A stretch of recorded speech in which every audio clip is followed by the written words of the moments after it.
Bonjour à tous. Aujourd'hui, j'ai une information un peu inhabituelle à vous partager, mais elle est scientifiquement exacte. Savez-vous que nous buvons chaque jour de l'urine de dinosaures? Laissez-moi vous expliquer en détail. Une équipe de chercheurs travaillant pour la chaîne YouTube Curious Mind s'est demandé quelle quantité d'eau avait traversé les intestins des dinosaures à l'époque du Mésozoïque. Ils ont ensuite comparé ce chiffre à la quantité d'eau potable présente sur Terre à cette époque, qu'ils ont pu estimer grâce à leurs connaissances en hydrologie.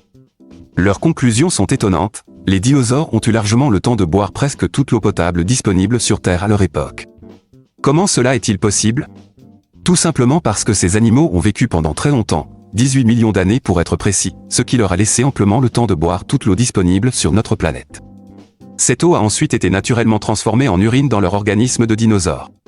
Les scientifiques ont également conclu que toute l'eau que nous consommons aujourd'hui a été à un moment ou à un autre, de l'urine de dinosaures. Comment est-ce possible? Eh bien, c'est parce qu'il n'y a pas de création d'eau sur Terre. Toute l'eau est simplement recyclée grâce au fameux cycle de l'eau que nous apprenons à l'école.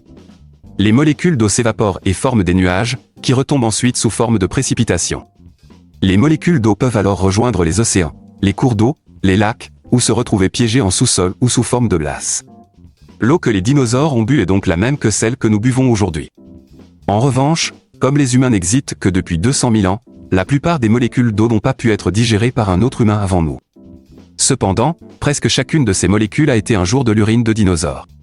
Pour conclure, il convient de souligner que les molécules d'eau se séparent, se réforment et se lient à d'autres molécules au cours du cycle de l'eau. Par conséquent, si l'on veut être très précis, ce ne sont pas strictement les mêmes molécules qui ont traversé les siècles.